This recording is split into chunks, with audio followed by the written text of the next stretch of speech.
Fala aí, rapaziada do nosso canal Futebol Total Oficial, trazendo mais um vídeo aqui no nosso canal.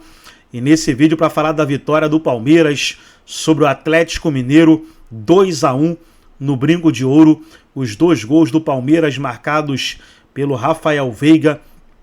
E com essa vitória, o Palmeiras ele tinha assumido a liderança do Campeonato Brasileiro, né?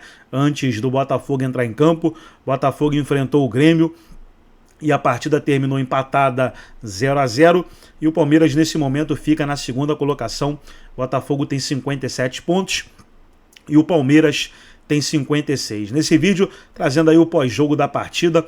Mas antes de soltar o vídeo, quero convidar você que ainda não é inscrito no nosso canal, se inscreva, ativa o sininho das notificações para você não perder nada. Tudo do Palmeiras, tudo do Alviverde você encontra aqui no nosso canal Futebol Total Oficial. Então vamos aí para o vídeo e daqui a pouco nós estaremos de volta.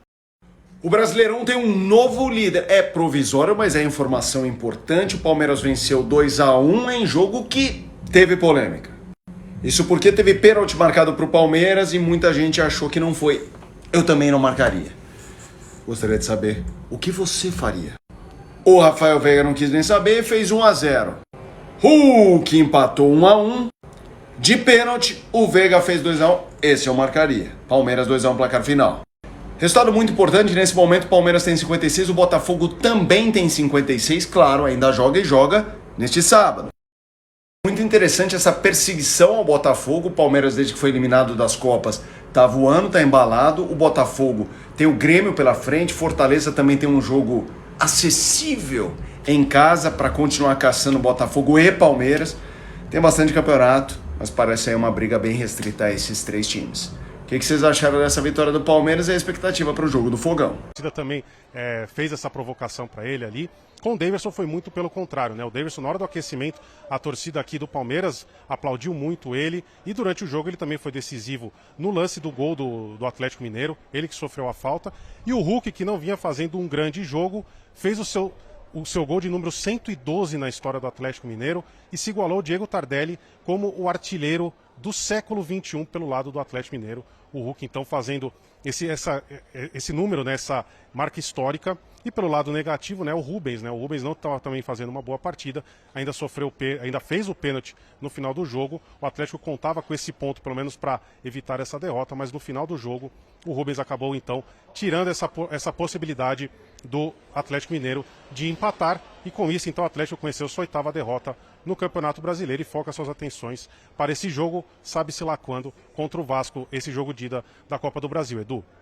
Sabe-se lá quando. Maravilhoso, né? Sabe-se lá. Antônio Chamorro, obrigado. Antônio Strini Chamorro, falando ao vivo de Campinas. Já já a gente vai com o Simon também, nosso Carlos Eugênio Simon, para analisar os pênaltis, né? O segundo, acho que não dá muita dúvida, mas o primeiro teve discussão na redação. Você ficou surpreso com a reação do torcedor palmeirense com o Scarpa? Cara, fiquei completamente, para ser bem sincero.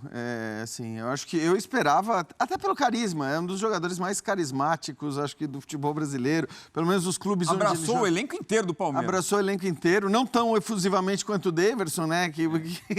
O Daverson e o Dudu, o abraço durou ali mais ou menos 1 minuto e meio. Beijinho e tudo. Com uma intensidade absurda e tal, mas assim, o Scarpa também, né? E sempre tão querido pela torcida do Palmeiras. Eu lembro como foi a despedida dele, né? Ele andando de skate, a torcida toda muito emocionada, enfim. O Pascoal falava aqui, né? Talvez o fato dele não ter voltado para o Palmeiras quando decidiu voltar ao futebol brasileiro, mas ainda assim eu acho que pela postura que o Scarpa sempre teve, pela dedicação ao time e por esse carinho que o torcedor sempre teve pelo Scarpa, eu sinceramente não entendi essa reação que o Tonhão aqui confirma. Eu não consegui, para mim não ficou muito claro assistindo pela televisão, se ele tinha sido vaiado, se ele tinha sido hostilizado e tal. Até falaram que parte da torcida, né, isso ali nas redes sociais, ficou gritando o nome do William, que também acho uma bobagem, né? Quer dizer, um negócio que realmente mexeu com a cabeça do cara, um problema pessoal sério, né, para o Scarpa. Então, disso eu discordo, até pela postura que o Scarpa sempre teve, mas para mim foi sim uma surpresa. O Daverson a gente sabia, né? Todo o folclore e carisma que ele também tem, a gente sabia que a reação ia ser essa de carinho. Agora, o Pascoal, a saída dele, ele deixa claro a indignação, não queria ter saído, Mas acho que é normal para quem está no jogo, no calor do momento, mas é importante poupá-lo para o jogo da Copa do Brasil, né? A gente estava vendo o jogo junto ali, né, Edu? E na hora ele fala assim, não é possível que ele vai me tirar. Ele fala antes, né? Não é possível que ele vai me tirar. E ele acaba saindo, e ele sai inconformado, né? Sai, vai no banco de reservas, atira a chuteira no chão e tal. Eu acho que assim, o jogador pode não gostar de sair. Eu poucas vezes assim, vi jogador que se sentiu satisfeito em sair. A não ser que ele peça para sair, né? Me tira porque eu não estou me sentindo bem e tal. De repente pode ser uma opção. Mas sem ter essa opção, o Scarpa não estava jogando mal. Muito pelo contrário. Acho que o Scarpa era um dos grandes pontos para desequilibrar o jogo, especialmente no segundo tempo, na equipe do Atlético Mineiro. Ele é um ótimo jogador, né? Ele sai do Palmeiras para jogar no futebol europeu porque ele quis jogar no futebol europeu. Era um sonho que ele tinha de passar pela Europa. Mas ele não consegue se fixar na Inglaterra, não consegue se fixar depois na Grécia e tem a proposta para voltar para o Atlético Mineiro. Como disse o Jean, em algum momento, alguma proposta, ouviu alguma coisa do Palmeiras, mas não pareceu muito interessado nisso. Talvez aí esteja o ponto que o torcedor fique um pouco mais chateado com ele, mas ele tem uma história muito bonita. Ele participou diretamente da Libertadores da América, que o Palmeiras conquista, e ele teve uma participação, foi jogar de lateral esquerdo. Bola de ouro no Brasileiro, né? Bola de ouro do Campeonato Brasileiro. O melhor jogador do Campeonato Brasileiro, com a camisa do Palmeiras. E ele sai do futebol brasileiro sendo o melhor jogador do futebol brasileiro naquele instante. Então, para mim, a vaia não se justifica. Né? Deixando claro, né, Pascoal, acho que você concorda comigo, o torcedor tem todo o direito de agir como agiu, não está sendo, né, violento nem nada, mas eu realmente jamais teria feito isso. Vaiar pode estar dentro do contexto, não pode agredir, não pode ofender, não pode hostilizar, aí eu sou contra. Mas eu acho que a vaia faz parte, quando você não gosta de alguma coisa, você protesta. E é um protesto da torcida do Palmeiras. Quanto à participação dele no jogo, ele teve uma boa participação. No primeiro tempo, um pouco mais intenso, porque teve que correr muito mais. Na etapa complementar, sendo um pouco mais ofensivo, buscando mais as jogadas perto da área do Palmeiras. E ele teve uma boa atuação. Que golaço do Hulk de falta, hein? Espetacular. Nossa, o goleiro não sai nem na fotografia. Não dá para o goleiro reagir. A bola passa em cima do Gomes, olha. Você olhando, a bola passa em cima do Gomes e não dá tempo de reação para o goleiro do Palmeiras. E aí o Atlético melhora, né? Depois do gol marcado e talvez num melhor momento do Atlético no jogo, o Palmeiras encontra o segundo gol. Mas quando o Palmeiras estava, o Atlético melhor que o Palmeiras ainda no segundo tempo, o Felipe Anderson teve essa chance, desperdiçou essa oportunidade. Ele já estava cansado, ele já tinha pedido para sair. Aliás, já estava 1-1, né? No momento que ele perde o gol, acho. Ele já estava 1-1. E ele cansado, perde essa possibilidade de finalização. Aí entra o Rony. Eu adoro o Rony, eu não sei. O torcedor do Palmeiras às vezes fica com o pé atrás com o Rony, mas eu adoro o Rony. Ele não tem uma bola perdida, ele participa de todas as bolas, ele tenta buscar tudo. Ele tentou 2 vezes nesse lance que a gente mostrou há pouco. Então, o Palmeiras fez um jogo bom, ponto. Não foi aquele jogo entusiasmante que já fez 2 partidas anteriores, mas esse foi um bom jogo. A gente já viu o Palmeiras jogando melhor. Já, agora, acho que também de todos os adversários que o Palmeiras pegou desde que foi eliminado dos mata-matas, o Atlético era o time mais forte, até porque, justamente, como disse o Tonhão, acabou surpreendendo nessa escalação. Imaginar que o Hulk fosse jogar os 90 minutos, assim, eu apostava tudo que o Hulk poderia até jogar. 45 minutos, 60, vai lá, mas os 90 minutos do Hulk em campo realmente não imaginava que fosse acontecer. Então, acho que tem isso, né? De fato, acho que foi o jogo em que o time teve mais dificuldades de todos os que fez depois das quedas nos mata-matas, inclusive mais dificuldades do que no jogo contra o Vasco, quando perdeu também várias chances ali para matar o jogo, mas também tem a ver com a qualidade do adversário, que é um semifinalista de Libertadores, um semifinalista de Copa do Brasil e que colocou em campo jogadores de bom nível, né? Não foi aquela reserveira toda. E mesmo a reserveira inteira do Atlético não é um time para não se respeitar. É um elenco de respeito. Hulk joga o tempo todo, como diz meu pai, é um touro, né? Ele aguenta, tem câmera hiperbárica na casa dele. E é esse monstro de atleta que a gente sabe. Mas vamos lá. Foi pênalti? Não foi pênalti? Hora do Carlos Eugênio Simon participar do nosso Sport Center. Vamos lá. Nossa autoridade em arbitragem, árbitro de 3 Copas do Mundo. Tudo bem, Simon? Boa noite. Tudo bem, Edu? Um abraço para você, para o Jean, para o Pascoal, a todos que nos acompanham. É voltar ao Brasileirão e voltam as polêmicas, né? Tivemos aí meio de semana a Copa Libertadores da América, nada de confusão com a arbitragem. E hoje já deu as polêmicas, já tem lance aí que dá o que falar. Vários lances nesse jogo, não é lá no Brinco de Ouro da Princesa em Campinas, em que eu vou analisar lance a lance. Primeiro foi o gol anulado. Escanteio logo no começo do jogo, em que o Fabinho faz uma carga no goleiro Everson. Na minha opinião, o gol foi bem anulado no campo pelo árbitro carioca Bruno Arleu. Dá para ver quando a bola alçada para a grande área, ele até demora um pouco para apitar, deveria ter apitado um pouquinho mais rápido, mas a falta é incontestável. O jogador faz a carga, o goleiro não consegue sair para fazer a defesa, porque olha lá, tem uma carga, um braço que impede ele de alcançar a bola, carga nas costas, gol bem anulado, tá aí, o árbitro anulou o gol, né? O árbitro carioca Bruno Arleu, o árbitro da FIFA, que foi escalado para esse jogo aí. É curioso, o time do Palmeiras continua comemorando, né? Todo mundo já tinha até reparado que o gol já tinha sido anulado, mas a comemoração foi longa. Eu acho até, Simon, que o árbitro talvez tenha deixado, eventualmente, para que se fosse o caso, né, o VAR intervisse. Acho que não, é o tipo do lance que o VAR não tem que se meter, mas talvez tenha deixado até para apitar, né, o final da jogada passar, né, Simon?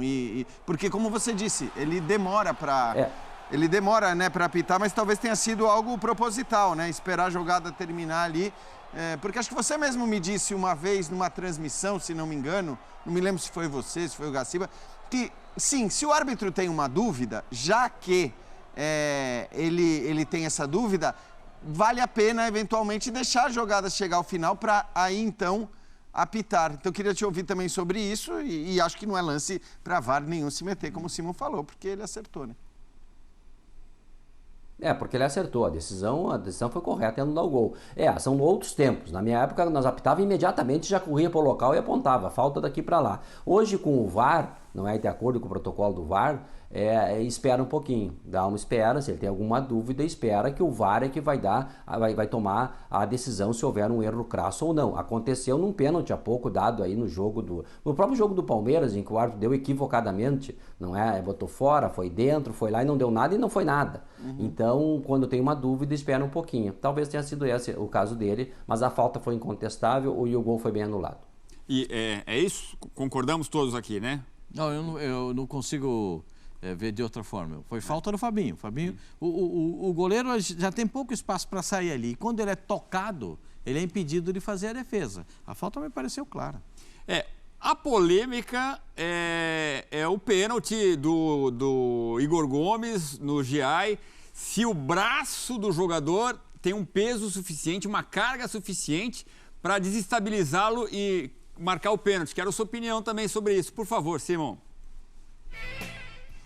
Esse lance é um pouco mais complicado, não é? Para mim não foi pênalti, tá? Não é pênalti. Eu olhei várias vezes, também fiquei com uma dúvida no primeiro momento, aquela mão, qual é que era, no ombro e tal, mas depois eu olhei, salvei o lance, estava vendo na televisão, salvei e fiquei olhando algumas vezes, tá? E não me parece um contato faltoso, tá? Porque tem a mão no ombro, o jogador tem um cuidado, retira, né, as mãos é o Maurício, o jogador do Palmeiras, né? E o Everson está em cima, acaba abafando a bola. Então, para mim, na decisão final, após olhar algumas vezes, não é, no meu celular em que eu gravei o lance, para mim não foi pênalti. Não foi pênalti, tá? E o árbitro no campo tomou a decisão do pênalti. E veja bem, se ele deu o pênalti, se para ele foi pênalti, ele teria que expulsar o jogador do Galo. Por quê? Porque não há bola em disputa. A bola está na frente. E a regra fala, quando não há bola em disputa, quando é puxão, quando é agarrão, quando é empurrão nas costas, né, aí é impedir uma clara e manifesta possibilidade de fazer um gol.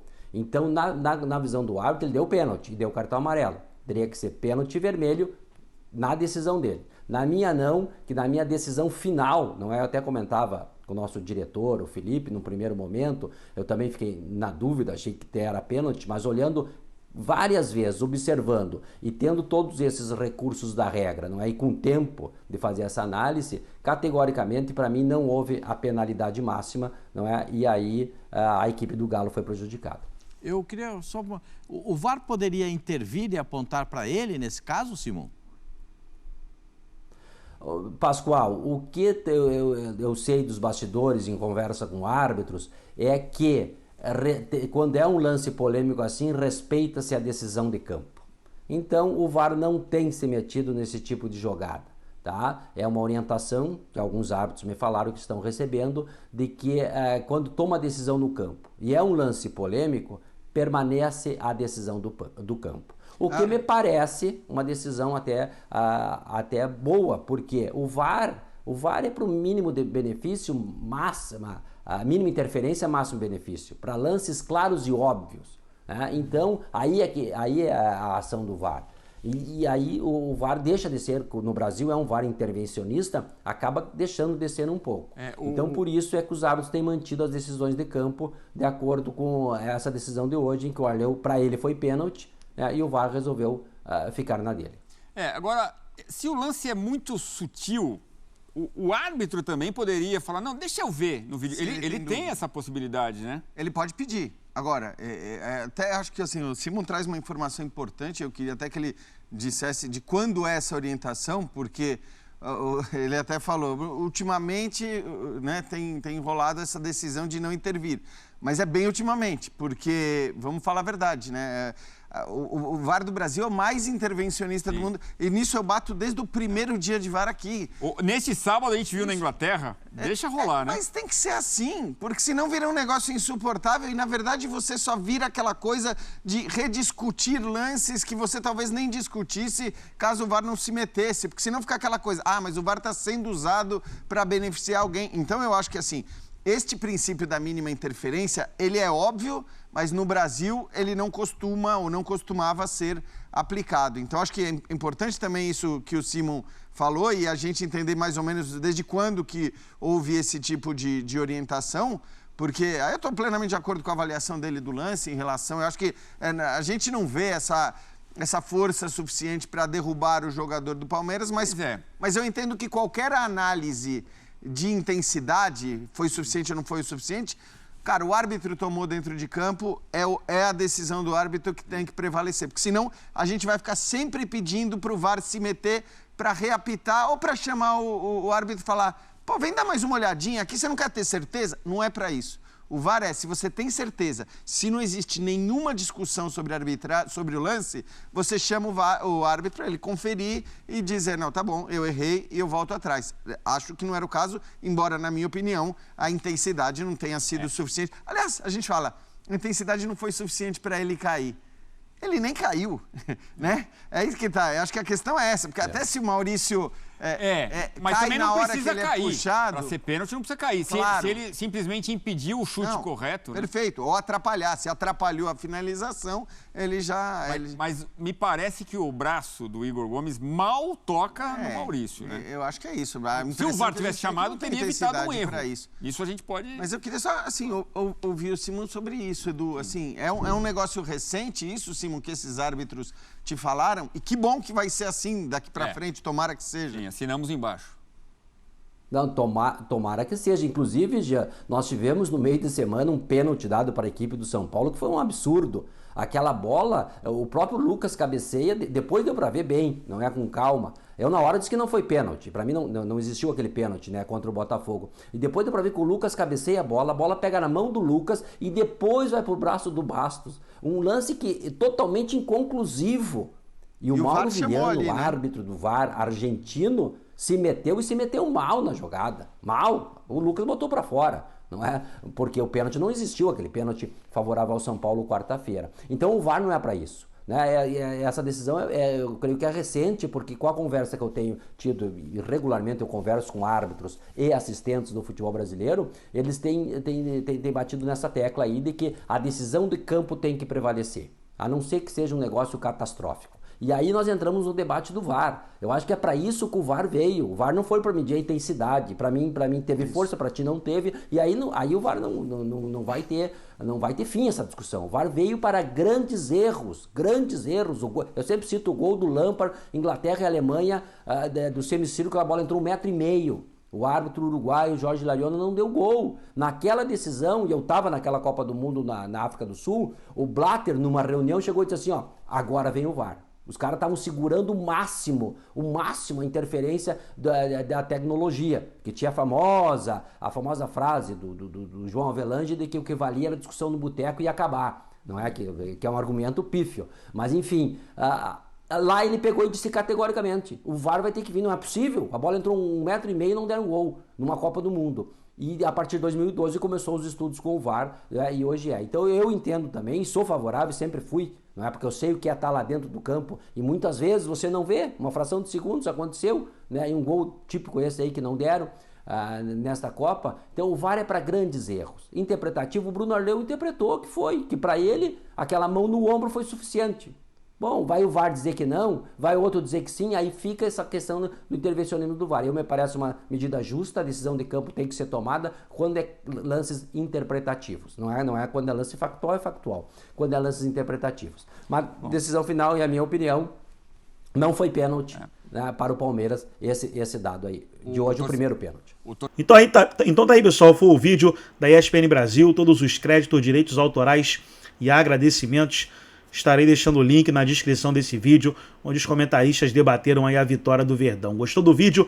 Deixa o seu like, se inscreva no canal, ativa o sininho das notificações. Forte abraço a todos e até o nosso próximo vídeo aqui no nosso canal Futebol Total Oficial.